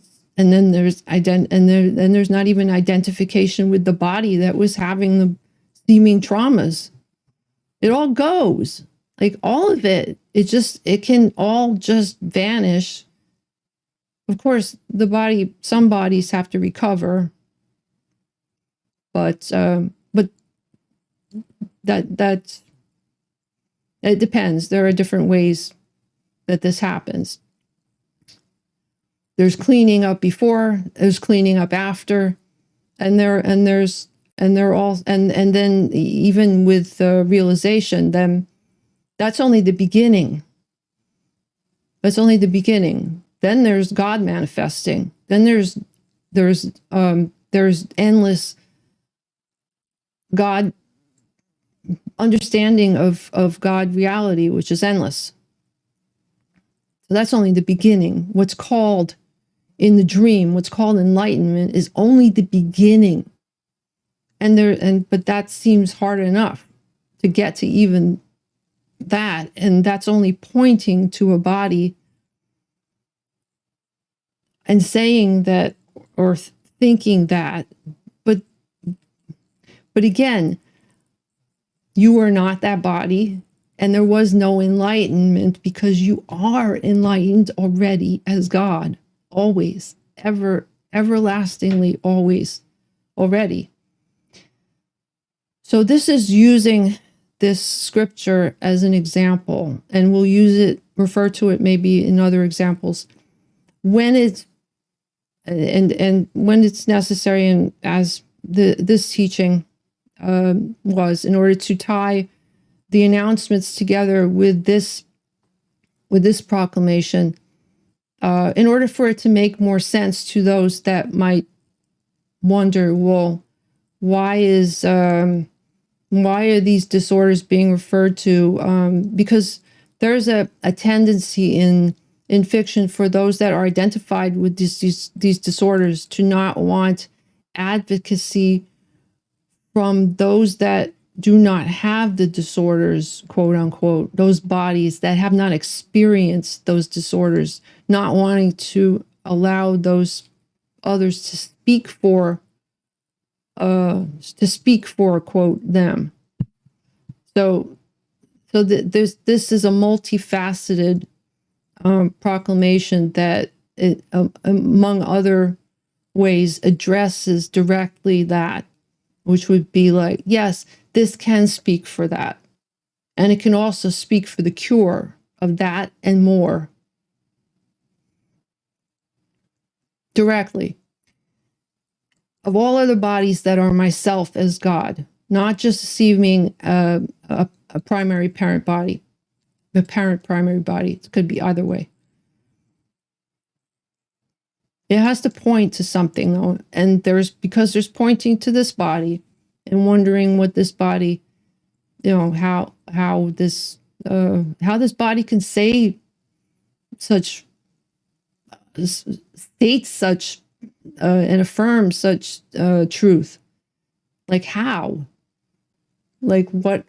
Does it have the right? Yeah. As God, yes. Yes, I have the right to speak the truth. Oh. And I have the right to be able to speak about the cure. So anyway, this and more. So this is just some information, like was said. This is rare divulging of information that is pertinent to be for those seeking to be able to understand the depths of the understanding and the heights of the cure.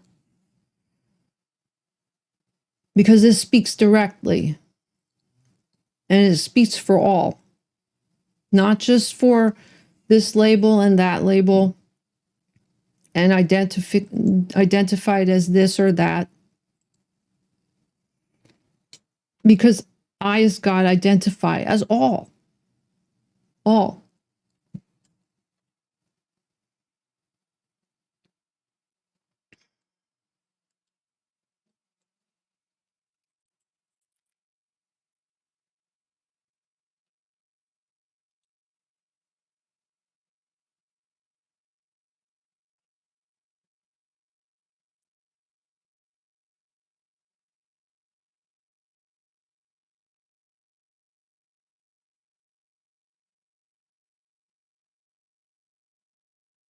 Right.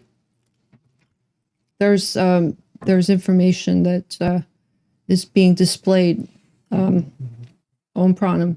Om God, thanks for this information. Yes, that is another aspect, actually. And there's God, thanks for this, that should be stated, which is that the disclosure also, because this is completely open and there's nothing in God that can be hidden, except apparently not knowing, but actually there's no God information that is hidden. Everything is in plain sight. So there is no, like I said a million times, there is no privacy in God. So what's considered here, what's stated about make progress if I'm hiding my shameful issues, is that this, referring to quote unquote, is being stated that there shouldn't be feeling, well, there may be feelings, but there shouldn't be so this is problematic in God in the form of the human civilization, is that it's allowed some to feel shame for. So when there was welcoming those seeming God in the form of those that identify with those groups and those labels, part of the feelings, like for instance the LGBT, etc., part of the feeling of relief for those that identify that way is to be able to speak that out loud and not feel shamed and not feel uncomfortable divulging information like that, because that sort of information, when there was less evolution, quote unquote, in the dreaming, there would be those that would keep that quiet and would be too ashamed to speak about their certain proclivities or identifying with certain feelings or whatever, and certain ways of wanting to live, but found that there would be not acceptable. And that's still going on, and that is why those labels and those groupings, that feeling of wanting the intimacy of others to understand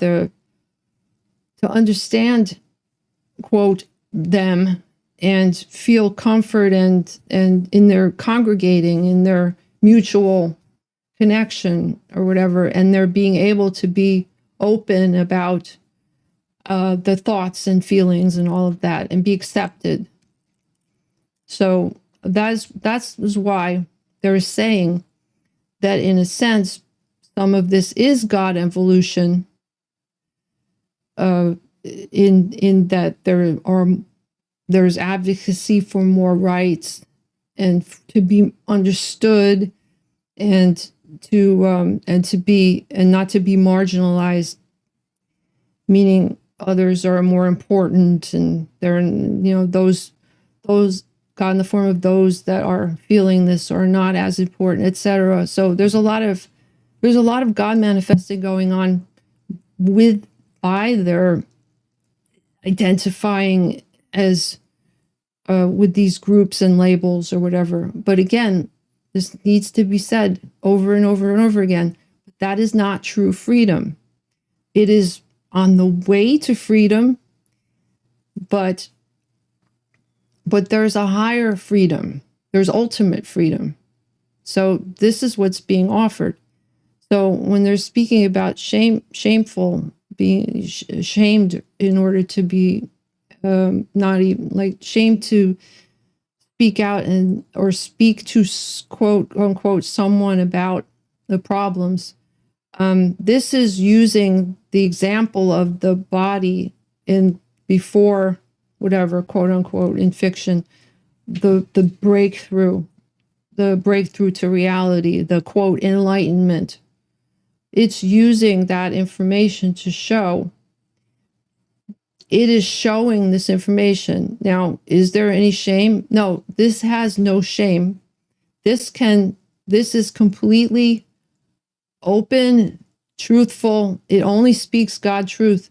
It will speak anything, God in the form of any God truth necessary in order to communicate effectively, even to the point of using the body as an example, that where information that someone got in the form of others that would be afraid to divulge information like that because of stigma, what's called social stigma.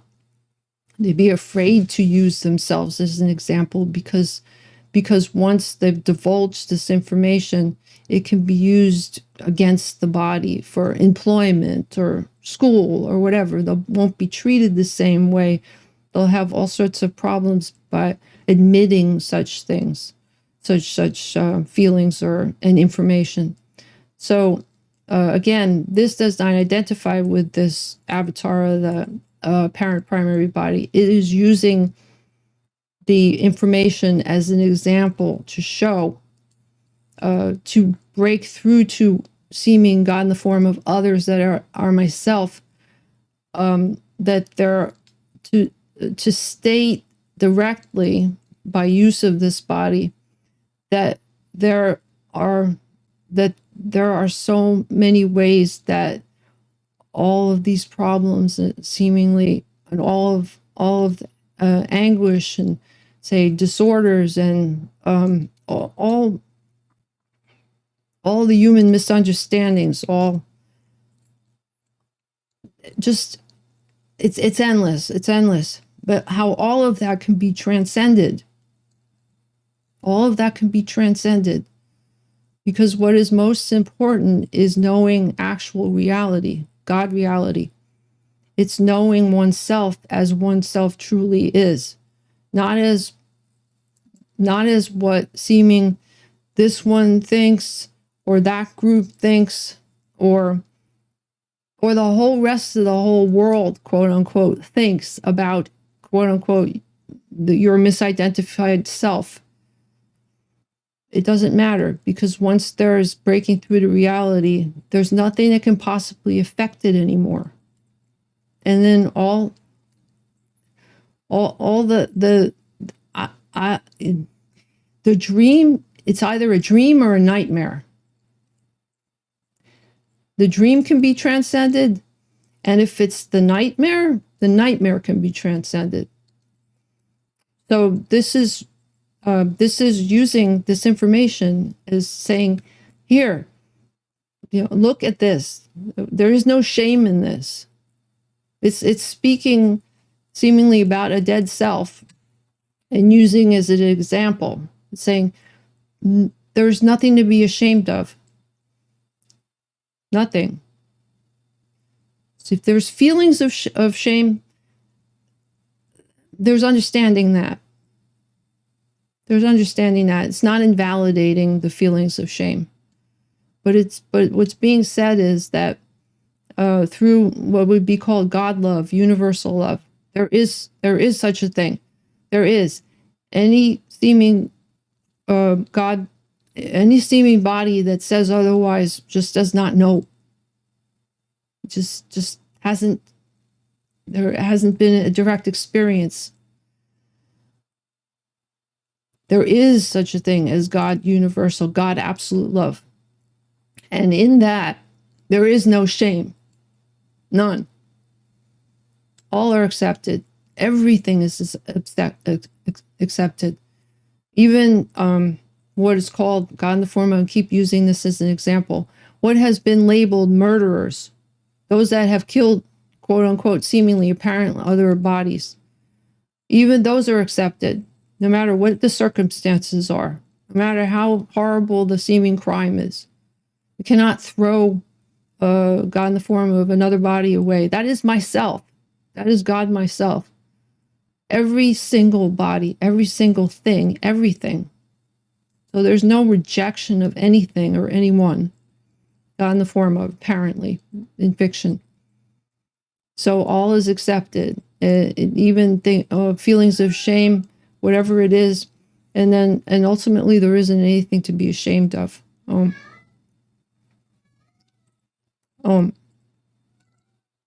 So, but if there are feelings of that, then it's acceptable. Start with loving, would start with knowing that this as God is always loving. It's always loving too. So if those feelings are within God consciousness, and God consciousness cannot be touched by anything. It cannot be harmed. It cannot be hurt.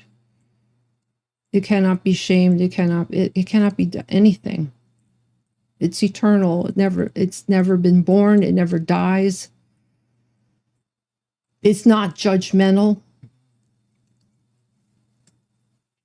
There's this, in fiction, there are these sayings and feelings that God is judging. God absolute does not judge anything because it is all.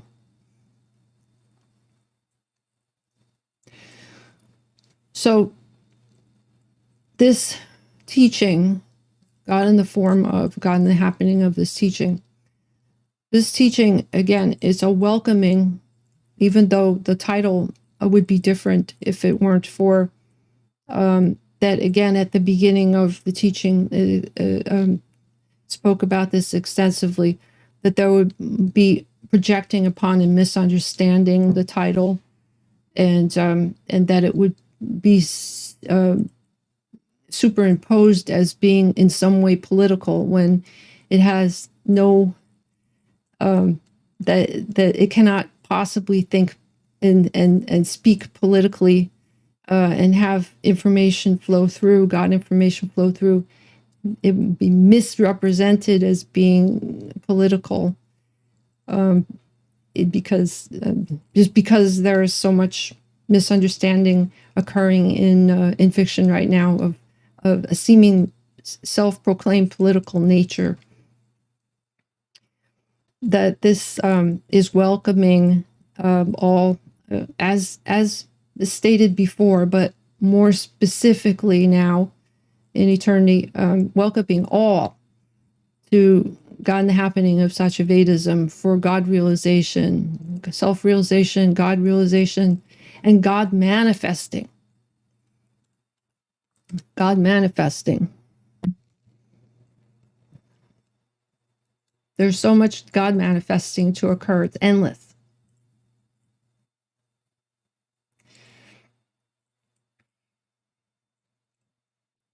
So this is welcoming to myself, which never parted. And it may or may not be understood.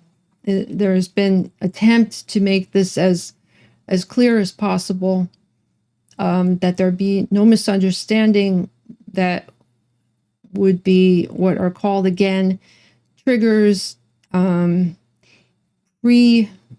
pre-existing thoughts about what certain words or phrases that sound like something would be, the intent would be similar.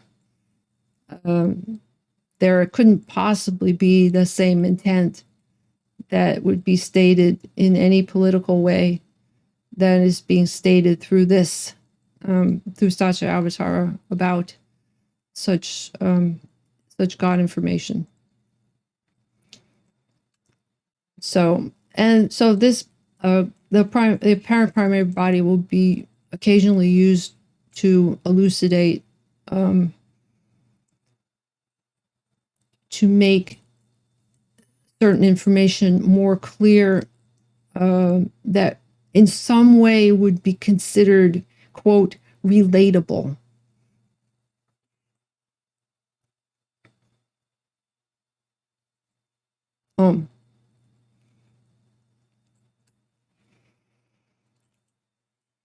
So again, you are God. You are already God. So this is about getting past misidentification with the body and its many, many endless labels.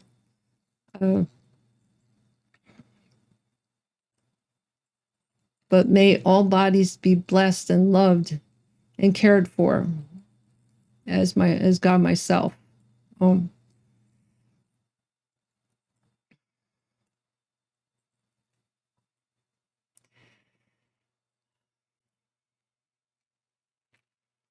There's more to speak on this, but this should be sufficient for now as God in the form of this particular teaching, God in the happening of Om. So there is to be another God in the happening of teaching tomorrow in eternity, God willing. Satya always says God willing. And this is, well, they'll be speaking specifically about all of this. There is meta, there'll be what is called Satyavedism meta information, various general information about the delivery of the live stream teachings and the webinars, etc. And there's also going to be some experimentation and God in the happening of possibly some what are called call-in participationing, because there's text participation here, and there'll be more of that, and some experimentationing with calling in to be speaking, participationing across God in the form of multi-platform participationing. So et cetera, but I would like to keep this concise for now, and then elaborate upon that commencing in eternity. So it is God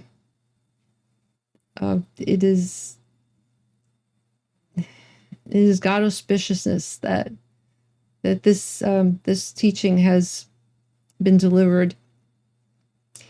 And if there is any need for clarification because of any misunderstandings or just wanting more elaboration about specific aspects of those that are being God in the form of those that are being welcomed, and how this would be pursued, or clarifying any misunderstandings, that's important.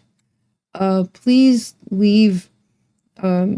participate by leaving comments, God in the form of comments and questions, and this can be addressed through scriptures or through more live streaming teachings and the satsangas, etc. So this isn't by no means an encapsulated, complete teaching. This is only a welcoming and introduction that with further, with requesting further participation in about this in particular, if there is interest, of course, and just in general, if there are questions and commentings and all, God speaking to God about God. Om. Om.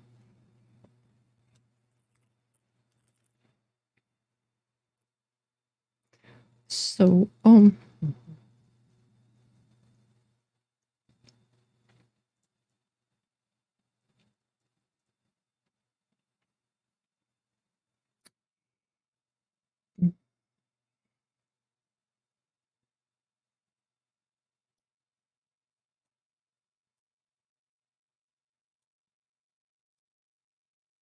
Om.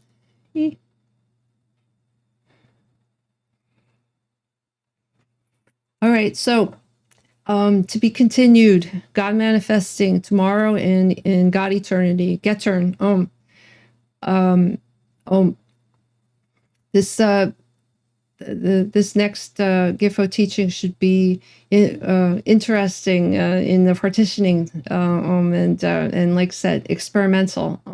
As in God experience, experi.